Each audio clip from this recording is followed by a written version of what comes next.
श्री स्वामी समर्थ. नमस्कार भक्तांनो, कधी विचार केलाय का की आपण वर्षातून कित्येकदा सत्यनारायणची पूजा करतो, पण जेव्हा तोच सत्यनारायण पवित्र श्रावण महिन्यात आपल्या घरात पूजला जातो, तेव्हा गरुड पुराणानुसार तुमच्या अदृश्य जगात आणि तुमच्या नशिबात नेमके काय घडत असते तुम्हाला माहीत आहे का? श्रावणात सत्यनारायणाची कथा वाचली जात असताना तुमच्या घरातील भिंतींवर, तुमच्या उंबरठ्यावर आणि थेट तुमच्या पूर्वजांच्या आत्म्यावर काय परिणाम होतो?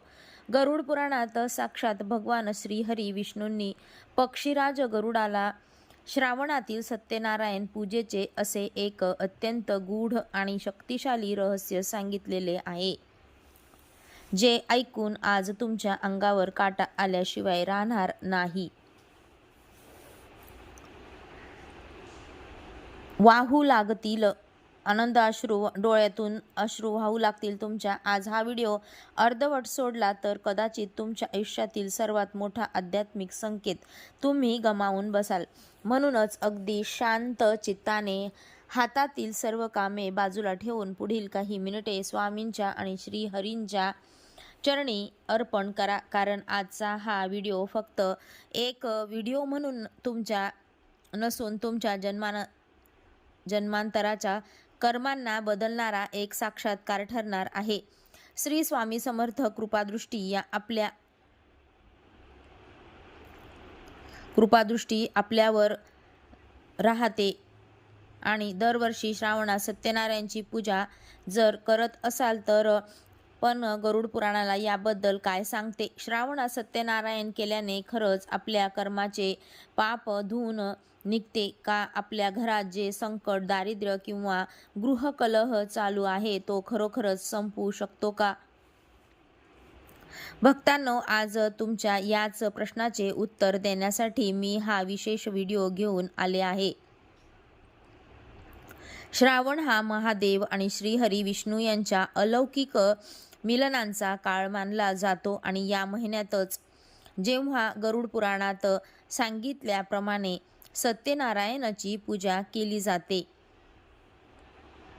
तेव्हा ब्रह्मांडात कोणत्या अदृश्य शक्ती कार्यरत होत असतात, आज आपण अगदी सविस्तरपणे पाहणार आहोत. आज मी तुम्हाला गरुड पुराणातील अशा 7 अत्यंत शक्तिशाली संकेताबद्दल, उपायाबद्दल आणि चमत्काराबद्दल सांगणार आहे, जे तुम्ही तुमच्या घरात श्रावणात सत्यनारायण केल्यावर प्रत्यक्ष अनुभव येतात.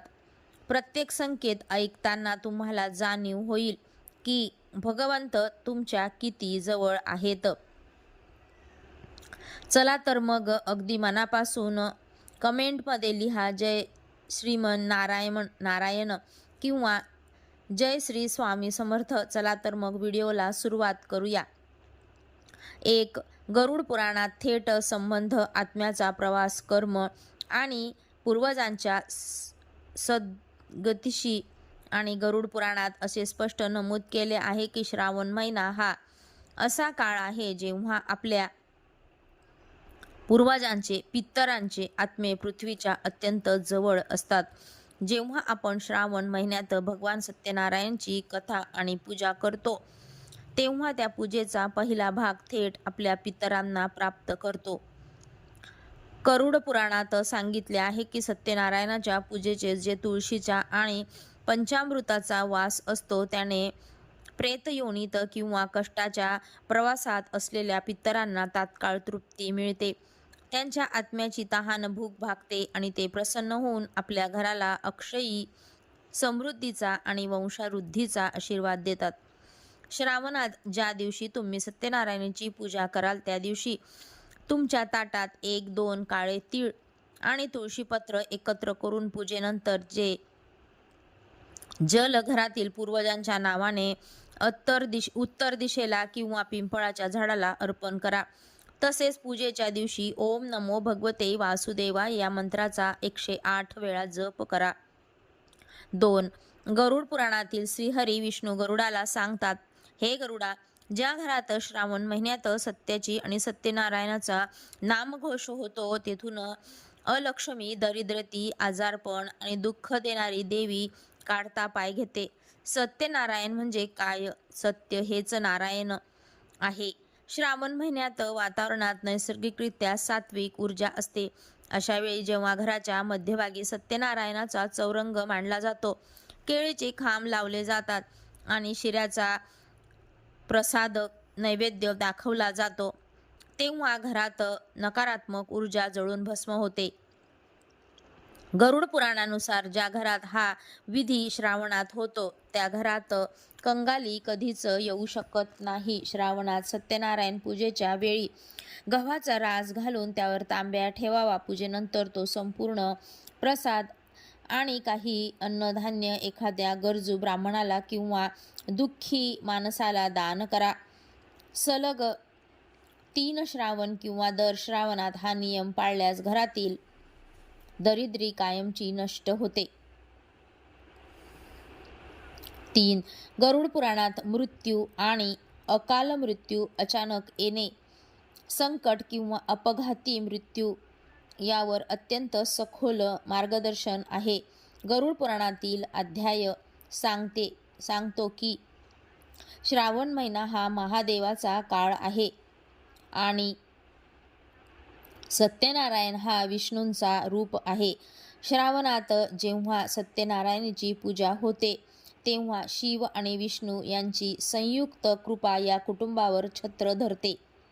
गरुड पुराणानुसार ज्या कुटुंबात श्रावणात सत्यनारायणाची कथा भक्तिभावाने ऐकली जाते त्या कुटुंबातील सदस्यांवरील मोठे अपघात, असाध्य आजार आणि अकाल मृत्यूचे योग टळतात. पूजेच्या वेळी एका लहान पात्रात शुद्ध पाणी आणि तुळशीची पाने ठेवा. सत्यनारायण कथेचे 5 अध्यायांचे पठण पूर्ण झाल्यावर ते तुळशीची पाणी घरातील सर्व सदस्यांवर शिंपडा आणि उरलेले पाणी तीर्थ म्हणून प्राशन करा. त्यामुळे शारीरिक व्याधी दूर होतात. 4. कधीकधी घरात कोणतीही अडचण नसतानाही सतत भांडणे होतात, चिडचिड होते, पती पत्नींमध्ये मतभेद होतात किंवा मुलांचे मन अभ्यासात लागत नाही. गरुड पुराणात याला ग्रहदोष किंवा वास्तुक्लेश म्हटले आहे. गरुड पुराणात असे लिहिलेले आहे की श्रावणात सत्यनारायण पूजेचा संकल्प सोडल्याबरोबर घरातील वातावरणातील सर्व अदृश्य वाईट शक्ती आणि नकारात्मक तरंग पळून जातात. कथेच्या शेवटी जेव्हा आरती आणि सत्यनारायण भगवान की जय असा जयघोष होतो तेव्हा त्या शंख आणि घंटीच्या नादाने वास्तूचा प्रत्येक कोपरा शुद्ध होतो. 5. सत्यनारायण कथेतील 3रा आणि 4था अध्याय साधू वाण्या आणि राजा चंद्रकेतू यांच्याबद्दल आहे. गरुड पुराणात या कथेचे गूढ स्पष्ट करताना असे म्हटले आहे की जेव्हा माणूस संकटात सापडतो, जेव्हा त्याला बंधनात, जेल, कर्ज किंवा खोट्या आरोपात अडकवले जाते, तेव्हा श्रावणातील सत्यनारायण व्रत त्याला सर्व पाशातून मुक्त करते. साधू वाण्या जसा राजाच्या कैदेतून आणि कर्जाच्या सावलीतून मुक्त झाला तसाच श्रावणात सत्यनारायण करणारा प्रत्येक भक्त त्याच्या जीवनातील कठीण प्रसंगातून बाहेर पडतो. सत्यनारायण पूजेच्या प्रसादाचा शिरा, साखर, तूप आणि रव्याचे प्रमाण असावे. हा प्रसाद पूजेनंतर किमान 5 किंवा 11 गरजू लोकांना स्वतःच्या हाताने वाटा. त्यामुळे कर्जाचे मार्ग मोकळे होतात. 6. गरुड पुराणात सत्यव्रत आणि वंश परंपरा यावर विशेष प्रकाश टाकला आहे. ज्या दाम्पत्याला मूल होत नाही किंवा ज्यांची मुले चुकीच्या मार्गावर गेली आहेत त्यांनी श्रावण महिन्याच्या सत्यनारायणाची पूजा करावी आणि कथेतील कलावती आणि लीलावतीचा भाग अत्यंत श्रद्धेने ऐकावा. गरुड पुराण सांगते की श्रावणात सत्यनारायणाचा संकल्प करून मागितलेली संतती ही संस्कारी, दीर्घायुष्य आणि कुळाचे नाव उज्ज्वल करणारी जन्माला येते. 7. गरुड पुराणात अंतिम उद्देश हा जीवाला मुक्ती देणे हा आहे. गरुड पुराणात साक्षात विष्णू म्हणतात, कलियुगात यज्ञ करणे, कठोर तपश्चर्या करणे सर्वांना शक्य होणार नाही. पण जो मनुष्य श्रावण महिन्यातच एकाग्र चित्ताने सत्यनारायणाची कथा ऐकेल, धूप दीप दाखवून नैवेद्य अर्पण करेल, त्याला हजारो अश्वमेघ यज्ञाचे पुण्य लाभेल. मृत्यूसमयी त्याला यमदूतांचे भय राहणार नाही, तर माझे गरुड वाहन त्याला थेट वैकुंठ लोकात घेऊन येईल. श्रावण महिन्यातील कोणत्याही सोमवारी किंवा गुरुवारी घरात सत्यनारायणाची पूजा करा.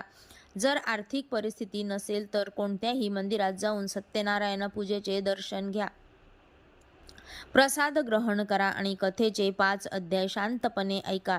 याचेही पूर्ण फळ गरुड पुराणात समान मानले गेले आहे. गरुड पुराण आपल्याला हेच शिकवत आहे की भगवंत कधीही तुमच्या पैशांचे भुकेलेले नसतात, ते भुकेलेले असतात तुमच्या भावनेचे. श्रावणात तुम्ही किती मोठा मांडव घातला याला महत्त्व नाही, तर तुम्ही मन लावून सत्यनारायणाचा जप करता याला महत्त्व आहे. जर आज तुम्ही संकटात असाल तर तुम्हाला वाटत असेल की जगभराने तुमचा हात सोडला आहे, तर लक्षात ठेवा, तुमचा स्वामी, तुमचा सत्यनारायण देव अजूनही जिवंत आहे. तो तुमच्या प्रत्येक अश्रूंचा हिशोब ठेवून बसला आहे.